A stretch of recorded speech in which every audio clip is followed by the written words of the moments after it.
will combine English and BM. Inertia is in BM. Alright, inertia is in. Let me adjust a bit. Okay, inertia. Okay, the word inertia, it is in BM. Yeah, like this. Now, this one you need to remember. This one you need to kamu ingat apa maksud inertia. This so dalam BM, okay, I write in BM as a keupayaan, alright, objek, okay, keupayaan objek, pergerakan, alright, atau kedudukan asal. Okay, so pergerakan atau kedudukan asal. Alright, so you can take this down. Okay, all of y'all, I would strongly suggest to take this down. As we are going on explaining all these topics, you take this down. Writing is very important. So in BM ialah keupayaan objek mengekalkan pergerakan. So an object, okay, an object, original movement or position. Original movement or position. BM in English will be the ability of an object, okay, to maintain, all right, to maintain original movement, original position. Okay, original movement, original position. That is in English. For those of you are learning English, so you need to understand the concept of inertia. Keupayaan sesuatu objek, alright, mengekalkan pergerakan atau kedudukannya asal. Kalau dia bergerak, dia akan terus bergerak. Kalau dia berhenti, dia akan yang tak bergerak tu. Okay, let's look at an exam scenario. You take this down first. I'm going to give you an exam question that comes out every year, almost every year, in different method, in different form. Tapi konsep adalah sama. Science is about concept, and you need to understand the concept. Okay, let's take a look at the concept. Okay, so keep your eyes on the word pergerakan kedudukan asal, original movement or position. So an object will try to maintain its original movement or position, mengekalkan pergerakan atau kedudukan yang asal. Okay, let's give you a scenario. A bus is moving. Alright, there's a standing passenger holding a mobile phone or whatnot. A bus is moving at the speed of 40 kilometers by the hour. Okay, sebuah bus sedang bergerak 40 km sejam dengan standing passenger, dengan seorang penumpang yang sedang berdiri. Nah, inertia bus itu ialah pada 40 km sejam. Begitu juga dengan penumpang yang sedang berdiri. Inertia dia pun mengekalkan pergerakan yang asal. Pergerakan yang asal, iaitu 40 km sejam. So the passenger and the bus will maintain the exact momentum. We don't call momentum, the exact inertia. Okay, it's original movement of 40 kilometers by the hour, moving forward. Okay, moving forward. Not clear. Okay. How about now? How's it now? Tak clear juga. Alright. Okay. What about now? Clear. Now clear. Alright. Okay. Now. Okay. I think the position here same. Better. Same. Better. Alright. Okay. Better. Okay. Much more better. Okay. Good. Okay. Let me go slow again. Alright. This is a bus. Sebuah bus. Alright. Sebuah bus yang sedang what do you call that? Better. Okay. Sebuah bus yang sedang bergerak 40 km sejam. There is a standing passenger in the bus. Inertia bus and alright, much more better right now. Okay, the inertia of the bus and the inertia of the standing passenger is the same. Okay, is the same, which is 40 kilometers by the hour. Okay, 40 kilometers by the hour. Suddenly, bus itu dihentikan dengan serta-merta. The bus is halted suddenly. What happened is, bus berhenti, tapi inertia penumpang akan mengekalkan pergerakan yang asal, iaitu 40 km sejam.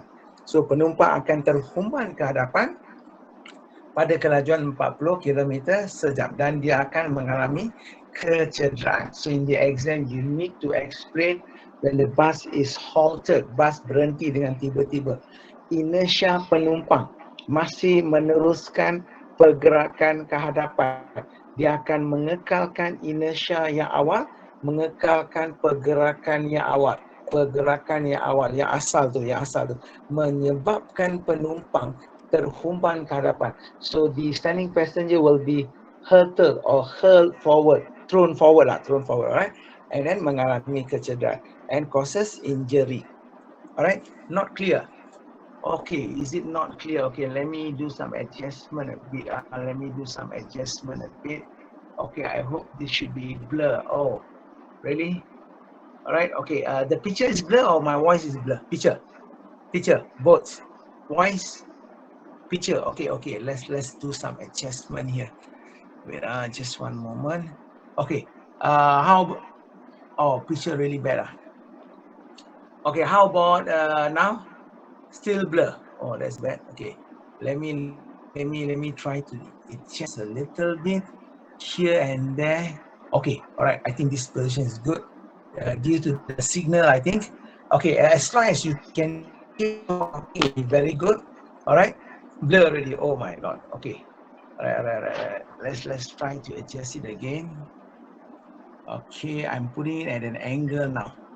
Okay, I'm going really towards the window. I'm angling it there. Okay, you all can hear my voice, right? Okay, picture blur. At least you can hear my voice. Voice is clear. Yes. Yes. That is most important.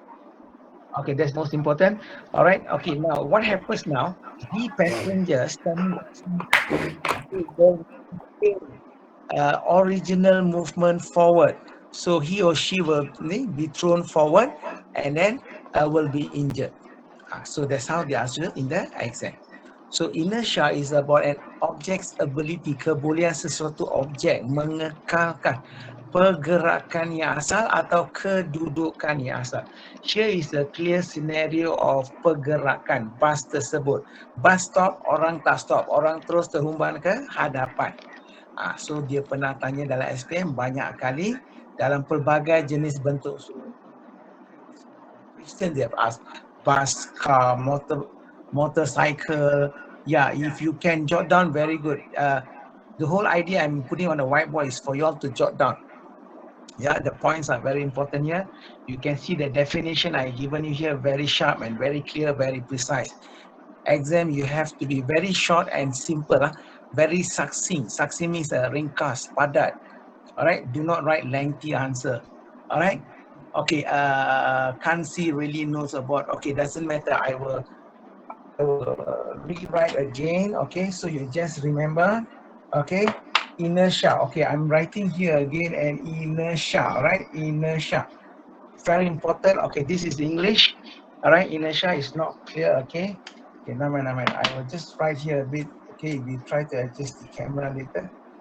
Inertia is very important. Every object has got inertia.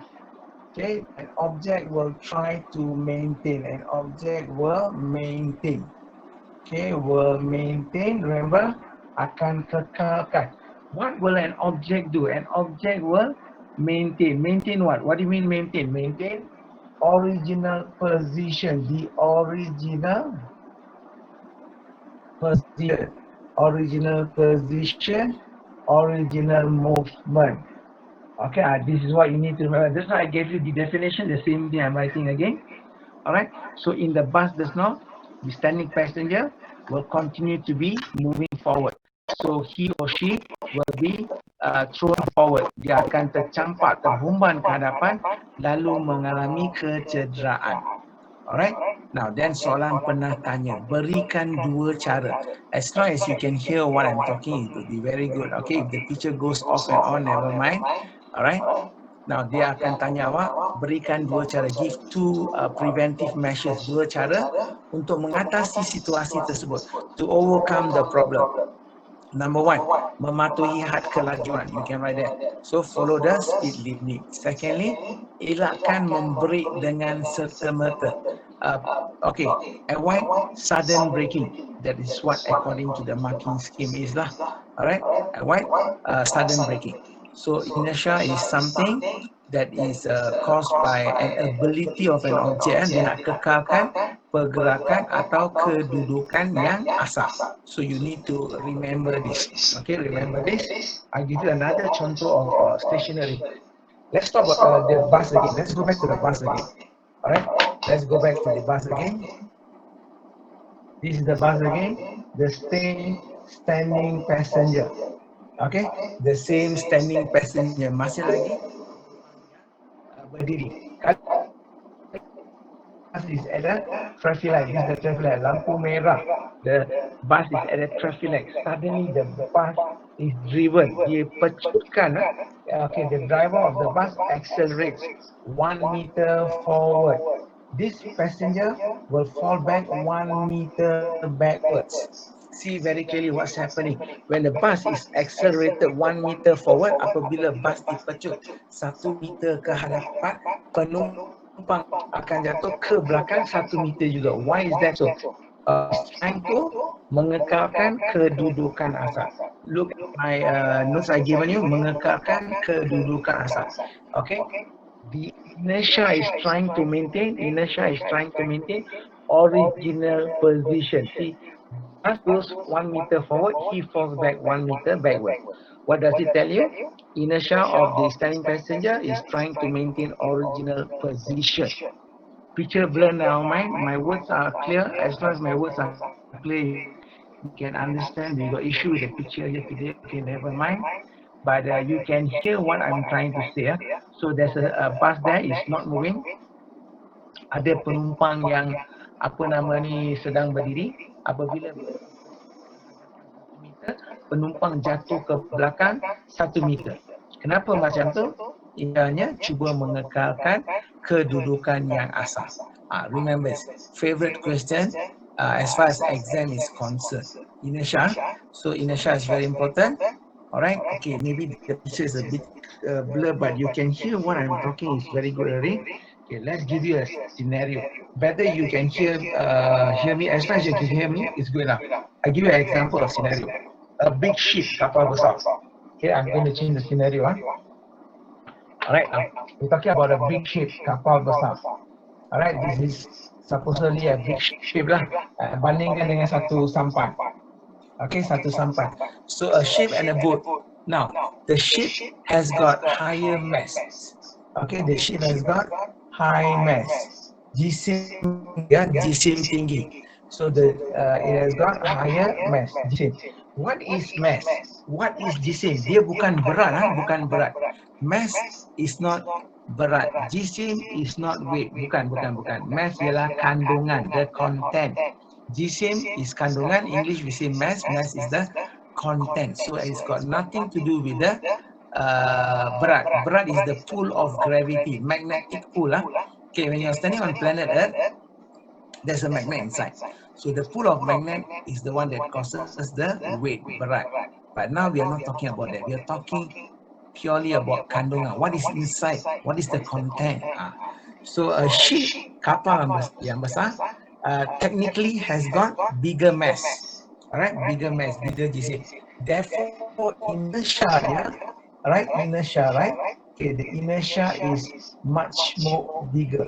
Inertia is much more bigger. So bigger objects has got higher mass, jisim banyak, maka inertia dia pun tinggi compared to the sampan. The ship has got higher mass, therefore higher inertia compared to the sampan. Therefore, any object which has got bigger mass, bigger inertia, difficult to change position. Okay, I write in BM in English as well. Okay, difficult to change position. Okay, sukar untuk tukar arah pergerakan. Okay, difficult to change position. Okay, secondly, difficult to stop. Difficult to stop. Sukar nak berhenti. Difficult to stop and also go. Alright, to move. Okay, I'm repeating now in BM. Okay, I'm repeating in BM. Benda yang jisim besar, inertia besar, susah nak tukar kedudukan. Difficult to change the position. Arah pergerakan lah. it cannot turn left and right easily.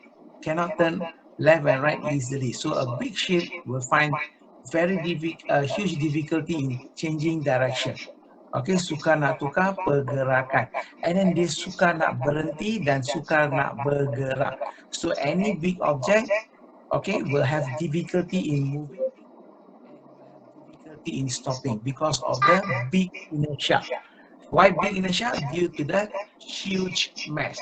So kapal besar, kapal terbang, aeroplane, train. So far they ask all these are all the big objects, high mass, high inertia, difficult to change direction, sukar untuk tukar arah pergerakan, difficult to stop, sukar untuk berhenti, dan sukar untuk bergerak. So when a car is beside a lorry at the traffic light, right, the car can move faster than a lorry. Why? Lorry has got higher mass, jisim besar. Jadi inertia lorry pun besar. So susah dia nak bergerak.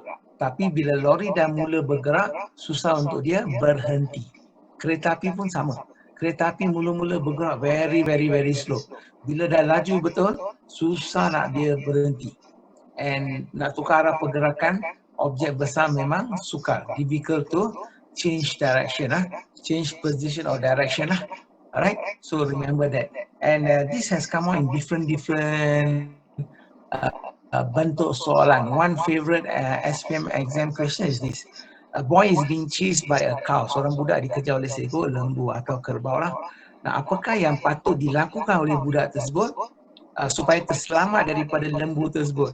He must run zigzag. Dia kena lari ke kiri dan ke kanan. Jangan lari lurus lah. Sebab apa? Kerbau tu atau lembu tu jisim dia besar. Inertia dia besar. Right? The buffalo will have higher mass, higher inertia. So difficult to change direction. So the boy has to run left and right, zigzag, bergerak ke kiri ke kanan supaya dia tak dapat dikejar oleh lembu yang mempunyai jisim besar, iaitu inertia besar. Explain like that.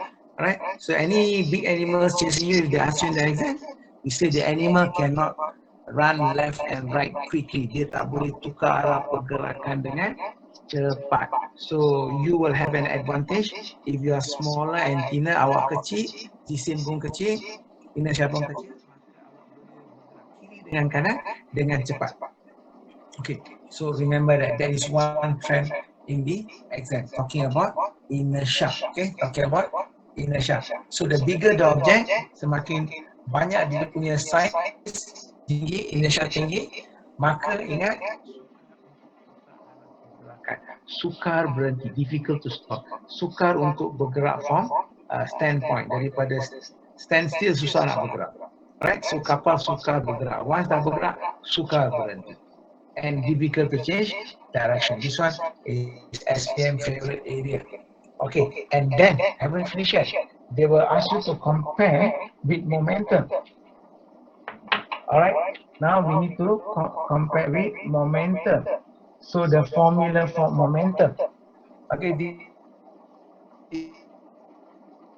is the formula for momentum. Can you see the words are given on the whiteboard?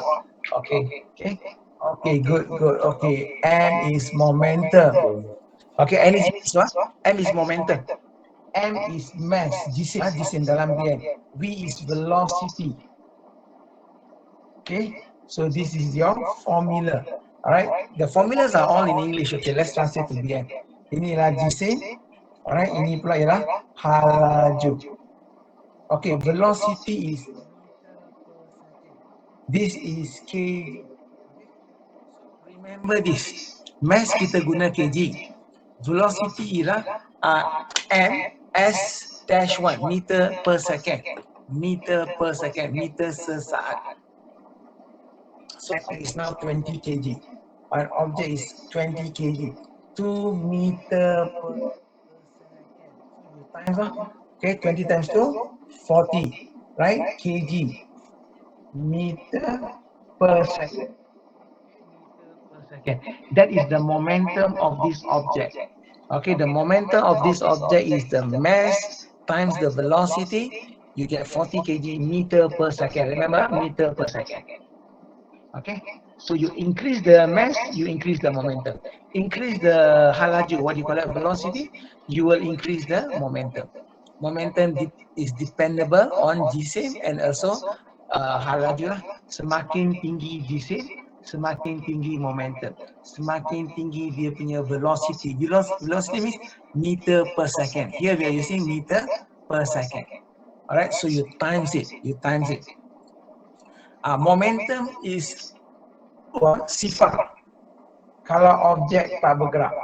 So if the object is not moving, kalau objek tak bergerak, momentum adalah kosong. Tadi inertia you saw not? Inertia, inertia, there is momentum when moving or not moving. But in inertia, the energy is there, moving or not moving. But momentum, when it's not moving, it is zero. So it has to move. Okay, let's go through again. So when it comes to momentum, it has to move. Kalau dia tak bergerak, momentum adalah zero, sifar, kosong. Right? Inertia is different. Inertia, moving or not moving, got energy. But momentum different. Momentum, the faster it moves, the more the momentum. Semakin laju dia bergerak, dia punya velocity meningkat, semakin tinggilah momentum. So pelanggaran antara dua kereta, bila dia laju momentum meningkat. Ataupun kereta tu berlanggar dengan lori dia punya mass besar, so momentum meningkat. So this is the story of momentum against inertia. Alright, momentum hanya ada bila objek bergerak. Alright, okay, so this is one area you need to know the differences inertia and momentum. And favorite area for the past, I would say 13 years already, they keep on asking is this one. This is the favorite. Actually, most of the exam question will be based on current issues. What is happening in our daily life? Now, kereta, alright, kereta, I'm drawing a car here, doesn't look like a proper car. Bahagian depan dan belakang ni mudah remuk, crumple zone. So you have mudah remuk. In English we say crumple zone. This one, if you look very carefully, has come up many times. So let me repeat this part. The front and the back of a car has got crumple zone, mudah remuk. Okay, the front of a car is called the bonnet. This one is called the boot. Not bonnet, this one is called the boot. Alright? Okay, so boot dengan bonnet ini ada crumple zone. What do you call it? Mudah remuk. What happens is cars are designed in such a way, kereta dicipta dengan khas, di mana bahagian lampu dan bumper semua mudah pecah. So tenaga momentum pelanggaran diserap dan jatuh ke tanah. So tenaga pelanggaran jatuh ke tanah. So the energy of the accident, the momentum of the pelanggaran, tenaga pelanggaran akan jatuh ke tanah, will go to the ground. So the passengers and the driver is safe. You got energy of the collision, tenaga momentum pelanggaran akan diserap sini, absorb ya. At the same time the bumper drops down. So tenaga dia akan turun sedikit and the rest of it masuk dalam. Here masuk dalam like a sponge. Okay, like a sponge. Alright, like a sponge. This is chapter 5. Chapter 5, form 5, pergerakan. Motion. Ni tingkatan 5. Yes, tingkatan 5. Yelah, sains. Takkan geografi. Okay, so let's take a look. Alright, okay. So the front and the back part has to absorb, kena menyerap tenaga pelanggaran. Maka kita di sini terselamat. Oh, baru masuk. Okay, tak apa. So tengok apa yang berlaku di sini. Berlaku pelanggaran, kereta rosak. Tapi kita sebagai pemandu dan juga penumpang terselamat. Inilah ciri-ciri keselamatan kendaraan modern. Front and rear front to check and see past rear versus on the gunback. Alright, so you need to know the trend. You need to know the trend. And we actually under this topic ciri-ciri keselamatan kendaraan modern. And why you need to use a safety belt. Why you need to use a safety belt. Tali pinjam keselamatan. Akan elakkan orang daripada terhumban. Dia akan pastikan pastikan kita selamat pada kedudukan. Okey, kita terselamat. Pastikan kita pada kedudukan kita. Pastikan kita pada kedudukan kita. So we are at our place, safely at our place. Kita berada di tempat kita dengan selamat. Kalau tidak, kita terhumban, tercampak. So safety belt is very very important. So kalau soalan tanya, apakah ciri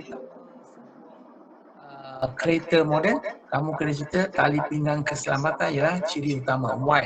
Dia akan pastikan kita berada pada kedudukan kita. Okay? Alright. So it will ensure. Now you can see. Now able to see. Okay, I hope the camera is clear now. Okay, good. Alright. Okay, thank you, sir. Welcome. So pastikan kamu tulis tali pinggang keselamatan is the most important thing. Okay? Yeah, welcome. Tali pinggang keselamatan paling penting. Barulah airbag. Airbag nombor 2. Okay, welcome. Okay, airbag nombor 2.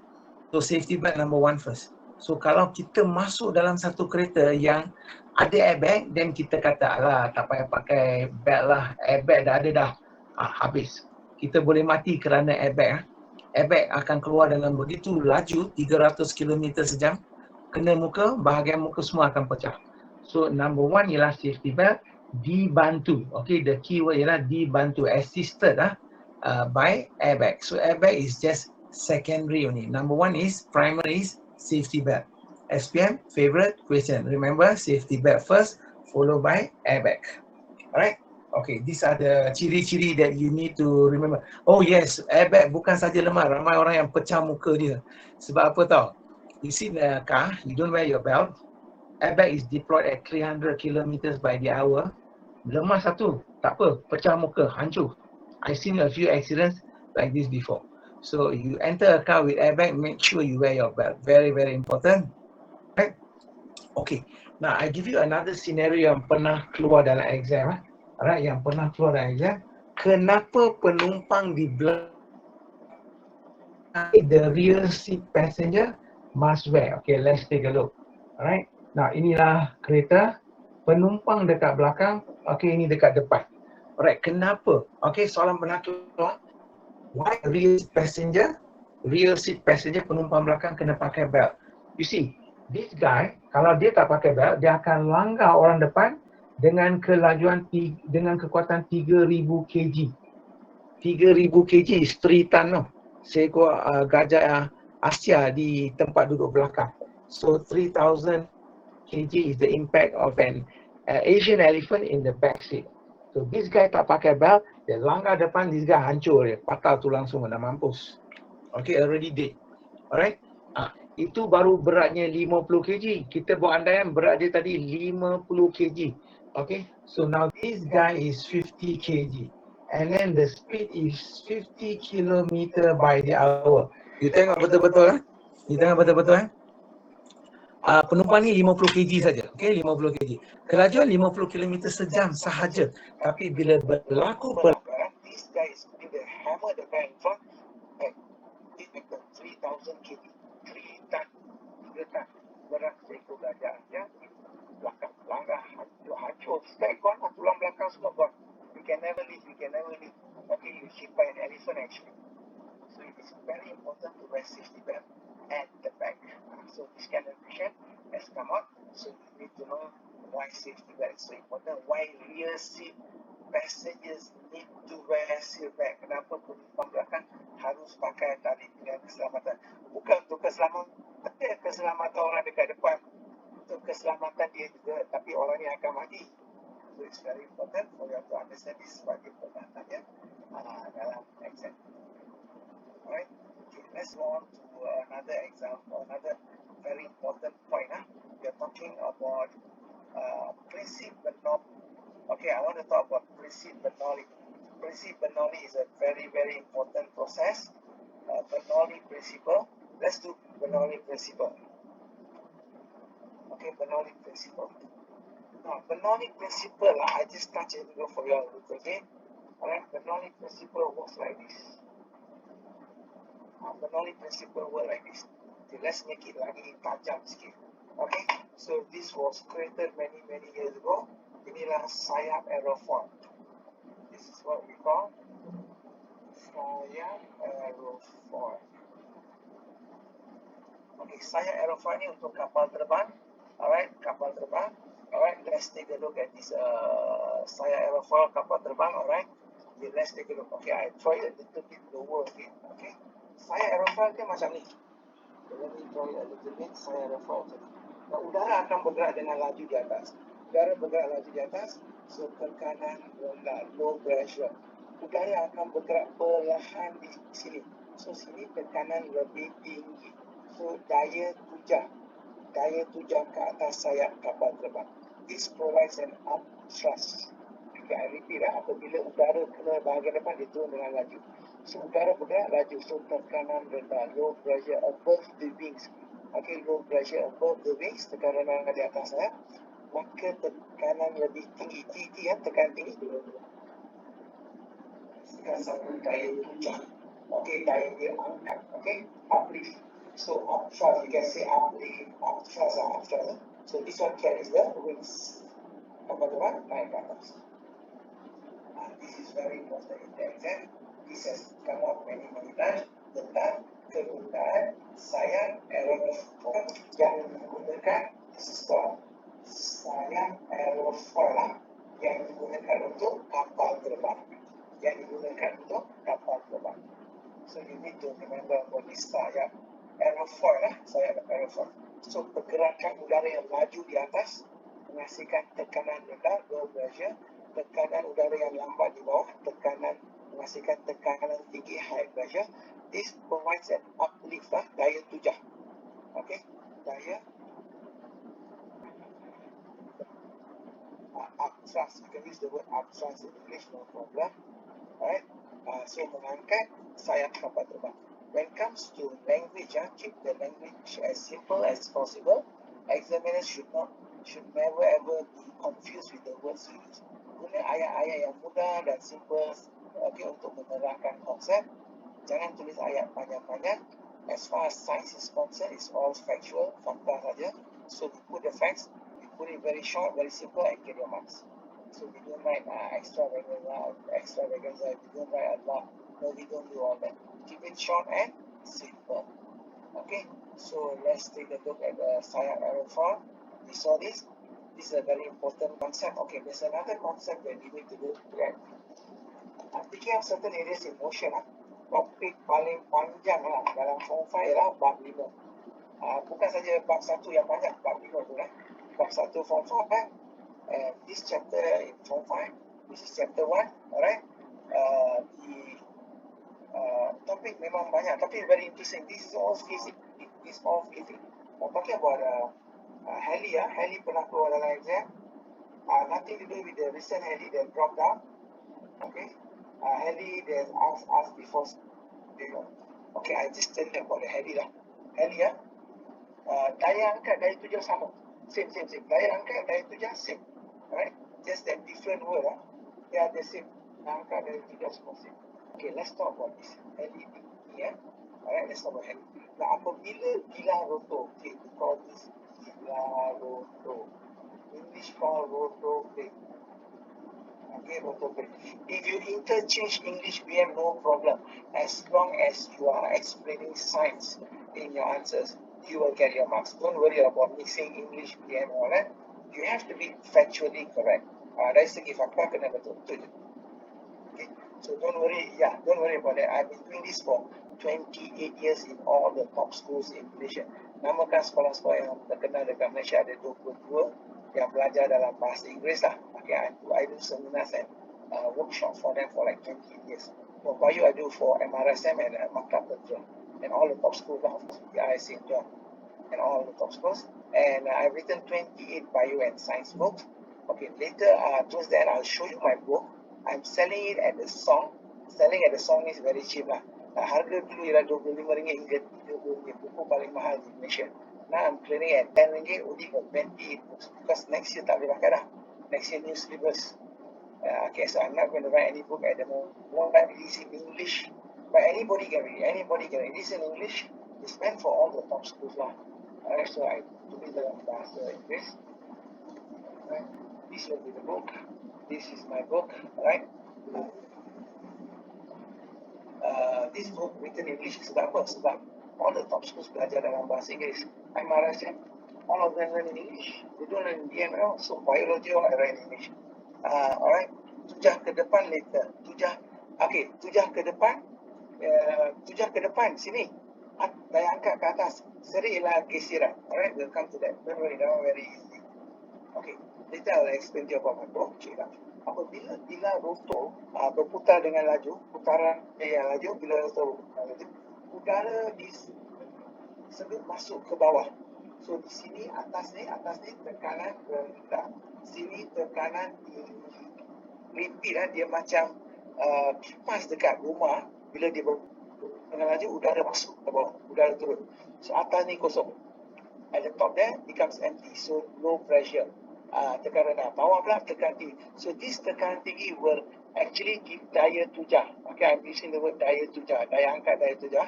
So uplift or use the English word upthrust, okay? So the helicopter is lifted. Dia akan terangkat. Sebab ada sokongan pada dia punya bilah rotor blade. I repeat lah. When the heli rotates at high speed, udara masuk ke bawah, udara turun ke bawah. So therefore, tempat atas kosong, tempat bawah banyak udara. Tekanan tinggi, betul-betul under the blade, so dia akan angkat. So the heli will hover means terapung, terangkat. Okay, and the back one, alright, the back one is very important. Dia akan melawan putaran heli. See, heli kan berputar macam ni. So sepatutnya the whole heli akan pusing ikut dia punya bilah rotor. It doesn't turn, dia tak ikut kerana ekor dia akan lawan dia. Ekor dia akan menstabilkan putaran di atas. So technically speaking, kalau tak ada ekor ni, putaran yang laju dekat atas menyebabkan heli pun pusing. The heli is supposed to turn, but it's not turning. You know why? The bilah rotor will balance. So ini untuk mengimbang putaran di atas. Inilah bilah rotor. This is called bilah rotor. So rotor blade lah, rotor blade. Or you can say the tail rotor blade. Tail rotor blade lah. Tail rotor blade or tail rotor will balance the rotation above. Rotor blade dalam PM bilah rotor. Blade juga, you can use the word blade, but dalam PM dia guna bilah rotor lah. Ini bilah rotor blade. Yeah, in English will say rotor blade. Okay, rotor blade, alright. Putaran yang laju di atas menyebabkan heli terikut-ikut putaran tu. Untuk mengelakkan dia daripada ikut putar sama, alright. Okay, lejang very easy. Okay, you want to lejang can. So when this is spinning at high speed, this one will also tend to follow. Dia akan terikut, tapi ekor dia akan berputar. So lawan dia balik, balance balik. So ekor dia untuk mengimbang. Okay, you want to look at the lejang can, very easy. Lejang, okay, we do lejang, but let's do this first. Alright, let's do this first. Alright, so you remember this, So this how an heli goes up, and then the echo balances. And ini akan tilt ke depan lah, dia akan condong sikit, then the heli terangkat. Dia akan this one tilt a bit only, the whole heli terangkat and then go like this. So heli boleh ke depan dengan mencondongkan bilah ke depan. Kalau ke tepi sini, tepi sana sebelah sana, sikit je lah, they just bend a bit the whole thing tilted, terangkat, condong dan bergerak. Heli not easy to control lah. Dia kena control atas dengan belakang. So you need to be a very skillful pilot. Alright. Okay, you want to do the lejang tinggi, okay. Let's do the lejang tinggi. Before we go to the lejang, one more area. Alright, we're trying the aeroplane again. Ada 4 daya yang terlibat di sini. Satu ialah daya seretan. Satu ialah daya seretan. In English we say drag force.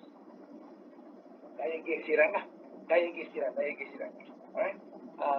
daya geseran atau daya seratan menyebabkan kapal terbang ni tak boleh bergerak ke depan. So daya seratan akan mengelakkan kapal terbang daripada bergerak ke depan. Maka daya tuja ke depan. Daya tuja ke depan. Daya tuja ke depan. In English we say forward thrust. Those are learning in English. Okay? Forward thrust. So for an aeroplane to take off, untuk kapal terbang, daya tuju ke hadapan, forward thrust, kena mengatasi daya seratan. This force has to overcome this force. Okay, this force has to overcome this force. So yang ini kena mengatasi yang ini. Alright, and then ada daya gravity. Got daya gravity, gravitational force, daya gravity. Untuk mengatasi daya gravity kita perlukan daya tuja ke atas. Kalau English, right, sekolah upthrust. Okay, UP ya, upthrust. Daya tuja ke atas. Upthrust ni daya tuja ke atas. Daya tuja ke atas. So, nampaknya ada 4 daya terlibat sini. Daya tuja ke hadapan kena mengatasi daya seratan. Okay. And then daya tuja ke atas, upthrust, must overcome the daya gravity. So, ini dua penting. Ini dua membolehkan kapal terbang ke depan dan terangkat. Ini memang favorite lah. You see the trend of question. This one comes on quite frequently. You want to talk about the lejang. Okay, we got some time here to do lejang. Lejang is actually quite easy, Okay, never mind. I'll just do lejang then, since some of you asked for lejang. Right? Lejang part you all want to do, Okay, we take about 6-7 minutes to do the lejang. Okay, let's take this 6-7 minutes.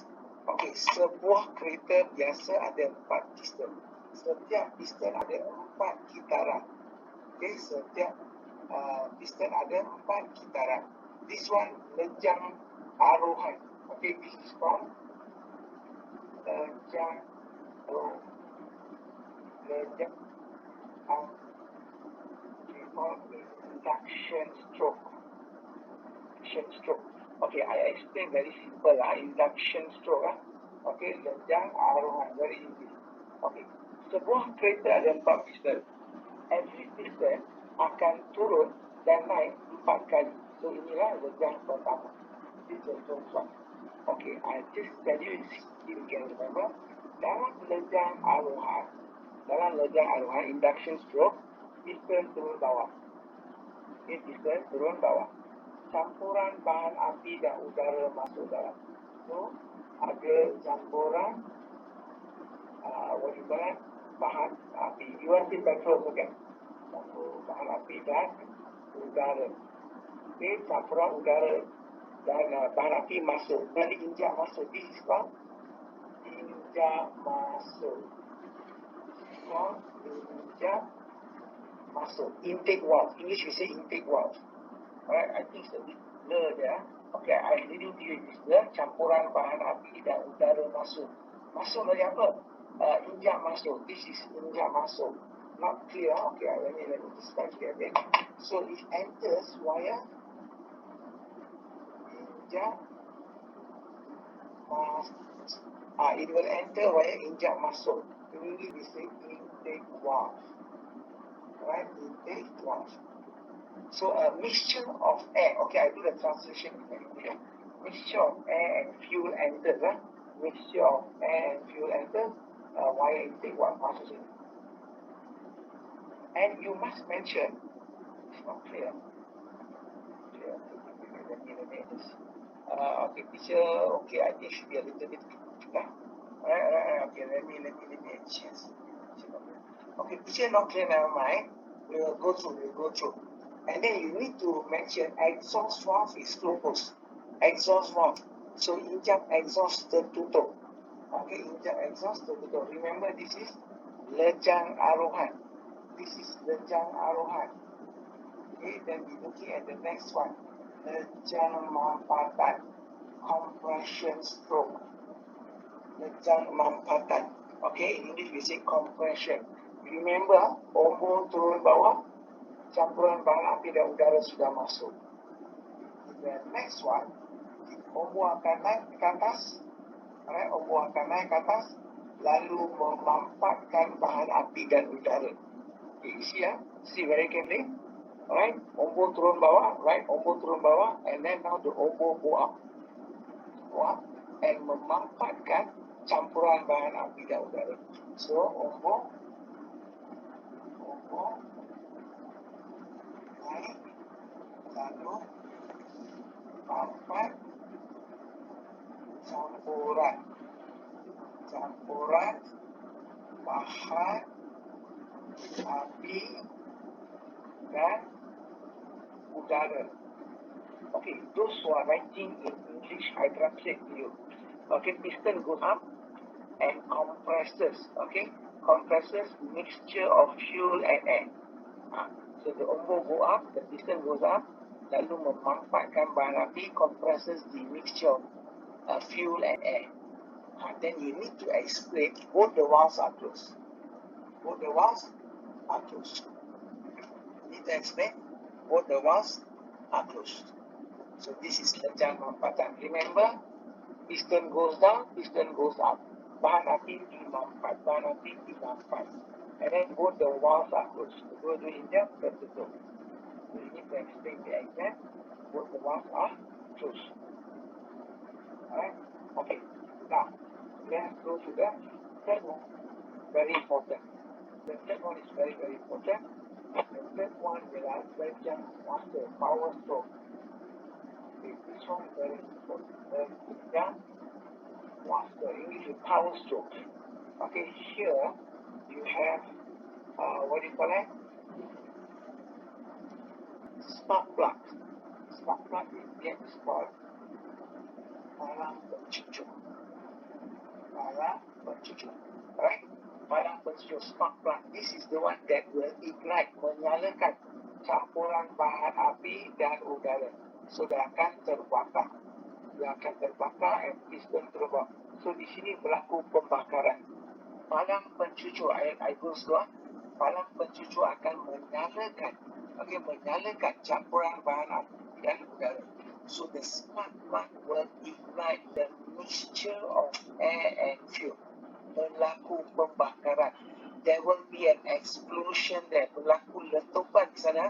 Apa yang awak nampak ialah palang pencucuk sedang menghasilkan api, and ini akan menyalakan bahan api dan udara. So berlaku satu letupan, meletup, piston goes down, piston turun bawah, so ombak goes down. So this is called power stroke. Power stroke. Okay, so that is spark plug.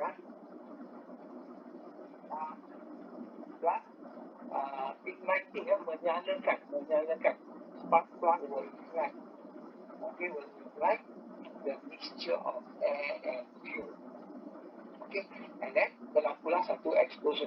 But in the exam, you don't have to explain about explosion. They say, lalu menolak ombak ke bawah and pushes the piston downwards. Finish. So this is the fourth, this is the third one. And the fourth one will be over here. Let's do the fourth one over here. The fourth one is nothing lah. The fourth one is to push all the asap keluar. Okay, this is called exhaust stroke. So dalam ialah lejang exhaust. Okay, it's called lejang exhaust. So what happens here? Piston goes up and pushes all the asap keluar. Piston naik ke atas, tadi turun, sekarang naik atas. Tadi turun. Okay, tadi turun, now piston goes up and pushes all the asap keluar, all the smoke out from the exhaust valve. This is the exhaust valve. Okay, inilah injak exhaust.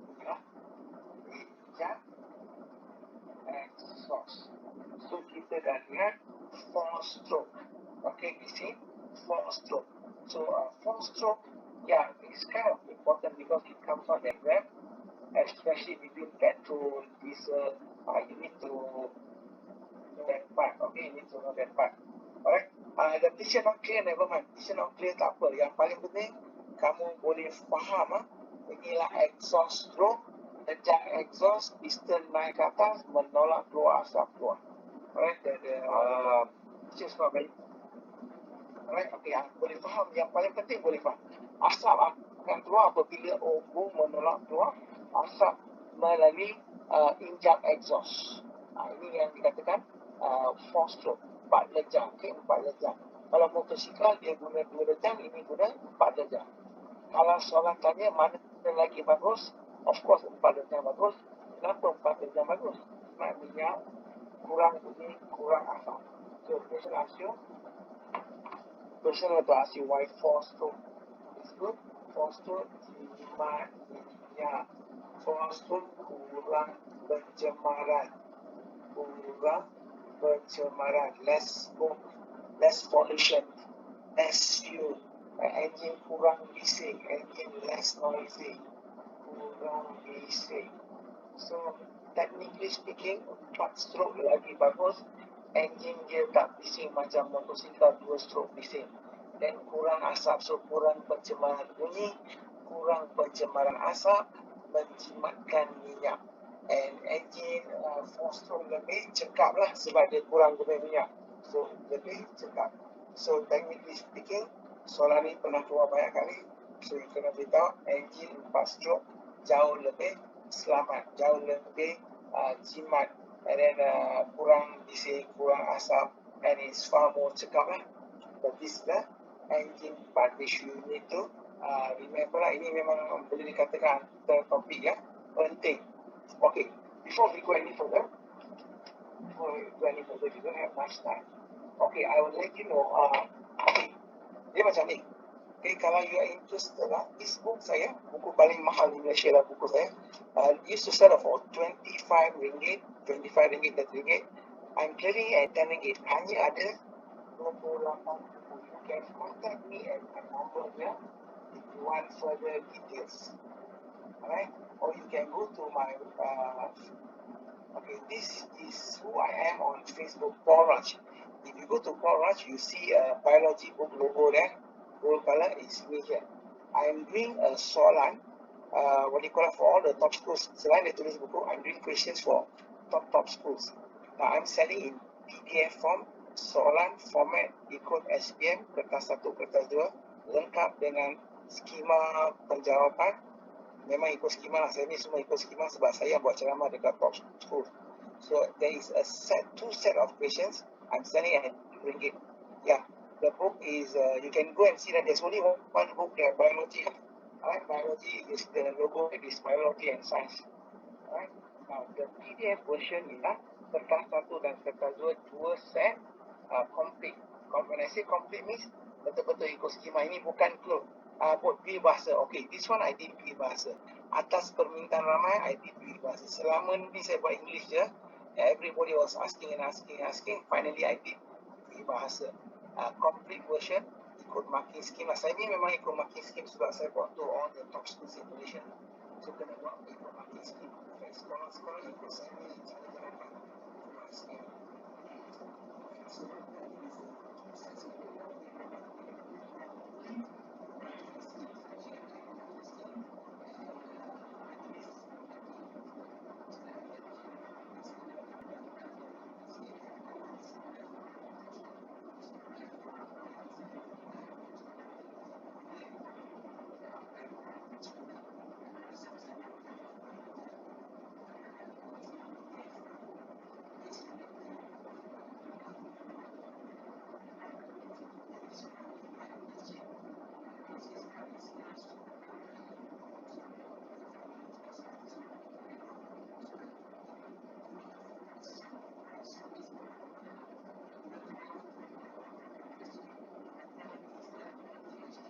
Jadi dulu 3 kali ganda. But this I'm clearing all murah-murah je. Right? Because next year okay, we still got about 5 days. I just tell you some of the areas that you need to remember. Okay, every year there seems to be a question on variasi. Variasi tak boleh dibiarkan. Variasi, variation, every year you need to know. Okay, they seem to ask here. what is variasi? So I'll just tell you what is the important part of variasi dan perbezaan. Okay, antara individu, keyword lah. Okay, so this is what you need to know about variasi. Perbezaan antara individu. Dan dia tanya kenapa variasi penting? Supaya kita boleh kenal pasti individu. Kita boleh kenal pasti individu yang berbeza. So simple as that. And then lepas tu kamu kena buka ada berapa jenis selanja and tidak selanja. Okay, I'll just do it in PM a bit. English PM takes a bit of time. Selanja. Okay, continuous, discontinuous. Perbezaan yang tak ketara banyak dipengaruhi oleh persekitaran. Ini tidak ketara dan banyak dipengaruhi oleh persekitaran. Dia tidak kekal. Contohnya tinggi kita tak kekal, berat tak kekal, IQ kamu tak kekal, dia berubah. So from small until big, your berat and your tinggi changes, right? Satu lagi lah kulit warna kulit. Also here. Ini pula 100% genetic. This one is 100% genetic. 100% genetic. So dia tak ada kena-mengena dengan persekitaran. Ini adalah kekal. So yang tidak selanja tu 100% genetik dan dia adalah kekal. And then what do you call it? Dia tidak dipengaruhi oleh persekitaran. And dia sangat ketara. Ini sangat ketara. Ini tidak ketara. Contoh yang ketara ialah cuping telinga kita ketara, cap jari kita ketara, jenis rambut berinting atau lurus, warna rambut kalau dekat luar negara, warna mata, kebolehan menggulung lidah, and then jenis cuping telinga. Ini semua kumpulan darah, very favorite lah kumpulan darah. Ini semua genetik and dia kekal and dia tidak dipengaruhi oleh persekitaran. Now you look very carefully, setiap tahun dia tanya pasal variasi. Tak pernah dia tak tanya. And the other thing you need to know about mutasi lah. Okay, mutasi you need to remember about mutation lah. Yes, memang ada lah. I've been doing this for 28 years, right, all over Malaysia sampai ke Sabah Sarawak. I travel lah. Every year I travel lah. So benda ni saya buat selalu lah, so saya tahu. Alright, okay, and then you have this mutation mutasi. Kena tahu Down syndrome, Klinefelter, kena albino, color blindness, buta warna. Variasi selalu keluar dekat paper 1 and paper 2. One thing nak kenal pasti mana dia keluar susah. Kadang paper 1, kadang paper 2. Dua-dua pun boleh keluar. Sekarang dia orang buat in such a way you cannot teka paper 1 ke paper 2. 20 tahun yang dulu boleh. 20 tahun yang dulu, 2005, 2004, 2003 semua, tutup mata boleh beritahu mana dia akan keluar. Sekarang, they make it in such a way, nobody can guess. Kalau ada orang cuba beritahu dia akan keluar sana sini semua, menipu tu. Okay, because saya semua penipuan. All the big centers lah. I've taught in all the big centers lah. Semua pusat tu yang paling besar dekat KL, semua saya dah buat. Ada yang panggil saya balik tahun ni, tahun depan. So what happened is banyak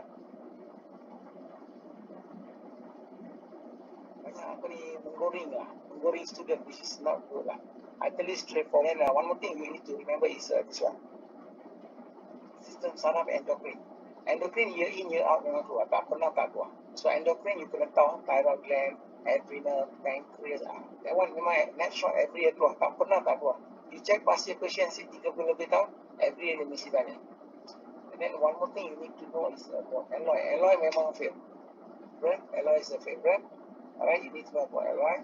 You need to know about Haber process. Fritz Haber, nama saintis yang terkenal, menghasilkan ammonia. That one also very important. Alright, alloy, yes, of course, alloy very important. Tadi saya dah beritahukan, alloy memang penting. Dikatakan setiap tahun you boleh nampak alloy. Alright, alloy is one thing memang tak boleh lah, wajib.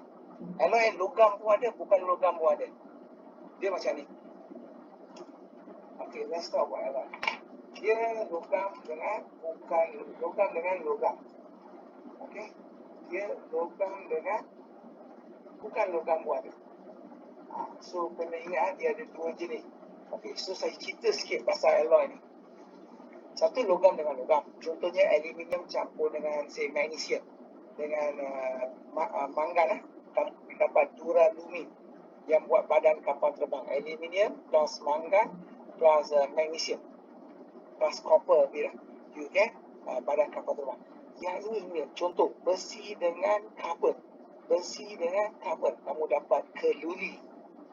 Campur satu lagi antimoni dengan kuprum kamu dapat nikarat. Kamu tahu betul nikarat? You know what is nikarat? Stainless steel. Okay, so baru-baru ni dia tanya pasal nikarat. Logam campur dengan bukan logam. Besi campur ester. Baju ester. Ester not really that important. Don't worry about ester. Okay, nikarat ialah besi plus carbon plus antimony plus a little bit of copper. So this is what we call stainless steel. Kalau you nampak tahun lepas dengan tahun sebelum tu dia dah tanya dah pasal nikarat. Sebelum tu 2-3 tahun ni dia tak tanya saya nikarat stainless steel. Alright, getah plastik important. Getah plastik very important. Getah yang diwaltenkan very important. Kelemahan getah asli menyebabkan yang diwaltenkan. Plastik pula, kenapa dia popular? Ringan, kos murah, mudah diwarnakan, mudah diacukan, tapi dia bahaya. So apakah dia punya bahaya? Bagaimana kita nak mengatasi bahaya dia? Alloy memang dia pernah tanya pewter, badan kapal terbang duralumin, and of course nikarat. Nikarat ialah yang terbarunya. Right? So you need to know that lah. Okay. Alright, okay, we are coming to the end. If you are interested in my book, cuma dia ditulis dalam bahasa Inggeris. Bahasa yang digunakan sangat-sangatlah mudah. I just show you a sample. Ada 28 buku je tau. Last macam ni nota dia. Alright, nota dia like this. Like this. Saya buat dalam bentuk kotak-kotak like this. Okay, ini di Pusat Tuition Martin dulu. Once upon a time Pusat Tuition Martin, saya tulis buku untuk diorang. So mungkin tahun depan saya join balik, diorang panggil balik. So this is what I do for Pusat Tuition Martin Lasta and Kasturi. This my nota lah, sendiri buat. So this one last lah, tak buat lagi. Mungkin tahun depan sukatan baru saya akan buat, saya tak pasti. Bukan senang kan, dulu dekat komputer and then buat nota-nota in English, but very very simplified. Buku dia kecil tapi dijual dengan RM30 dekat St. John VI and all that. Yeah, all that topic, yes. Apa yang awak cakap, endocrine, yang saya sebut tadi lah. Endocrine, saraf, alloy, warna. Warna so very important. Kamera, lubang jarum. You need to know about camera, lubang jarum. And then you need to know about the pelangi stuff, the spectrum. Alright? Okay. Those who want the book, there's only limited book. Ada 28 sahaja. I'm selling at RM10. Those days I used to sell at RM30, RM35. Wow. Harga gila-gila dulu-dulu. Orang akan beli. Sekolah semua beli. Sekarang dah tak boleh apa-apa. Only 28 buku. And if you want the PDF version, soalan dengan jawapan, you can contact me at my number tadi. 016-222-7780. Kalau you nak online class pun saya boleh tolong sikit-sikit lah. I can do like intensive dekat-dekat exam. You can go and visit Paul Raj. Kamu akan nampak logo buku biologi. I can give you some info lah. Saya boleh bantu sikit lah. Bantu bukan apa-apa. Saya tak charge mahal-mahal dah. All sikit-sikit je sekarang. So once upon a time memang saya punya harga mahal lah. Nowadays all no. I do more like charity sikit lah. Tolong-tolong mana yang boleh. Alright. Now I think we have come to the end. Okay. So we'll stop here. Good luck. What you have to do okay, last one. Korang kena banyakkan tengok soalan. Itu dia punya rahsia. I tell you rahsia untuk semua subjek, termasuk sains, termasuk maths and all the subject. You have to look at all the question. Then you see the trend of question. Kamu akan nampak trend question. Okay, trend question. And kamu kena tahu cara jawab. You have to look for the answering technique. And then you see the A. So don't study, don't study. At this moment, jangan study tau. If any one of you all are studying, I tell you very simple, jangan belajar. Just look at soalan. Soalan, jawapan. Soalan, jawapan. And you will see A. Very easy to see A. Hari-hari tengok soalan, hari-hari tengok jawapan. Tapi pastikan jawapan awak tu betul lah. Alright. Soalan, yes, you can go through all the past year question. You akan nampak satu trend and you tahu cara jawab. Very important. When you look at the question, you must know how to answer. Ini yang takutlah sebab setengah-setengah buku dia bagi jawapan tapi melirik. Melirik and then the answer is not straight to the point, so you won't score. That is the problem. So I would caution you all, pastikan jawapan itu selaras dengan soalan yang ditanya. Ada yang bagi soalan tapi jawapan dia out. That's the problem. Okay, so teknik menjawab sangat-sangatlah penting. So we will stop here and good luck to all of you. Alright. Jawapan lain, apa maksud jawapan lain? Jawapan lain tak boleh, dia kena tepat. Your answer has to be precise. Nak score 90 and above, your answer kena tepat. So you kena look at question, look at the answer, and then find a way how to answer. If you contact me, of course I can help you lah. So I can do so much only for you all. You can try to if you need help, contact me. Alright, we can organize maybe something lah. Alright, okay, that book just now I showed you, hanya 28 books. I really given you my number. Those who want to contact, need help, okay. Alright. Ini nombor 016-222-7780. Alright, you can just send me a WhatsApp message. Nanti saya akan tengok macam mana boleh tolong, saya akan tolong. Tapi PDF form, I suggest you get the PDF form. Saya jual harga murah, and set soalan memang cantik saya buat lah. Memang untuk sekolah-sekolah seluruh Malaysia. All over Malaysia I do that. So you all contact me on my phone. If you're interested in the PDF, I'll let you give you more detail. Yes, okay. Alright. Okay, so good luck, try your best. Remember, question all the way. Alright, good luck. See you all then. Okay, okay, bye. Thank you, sir. Thank you, sir. Okay, sama-sama. Alright. Okay, alright, bye.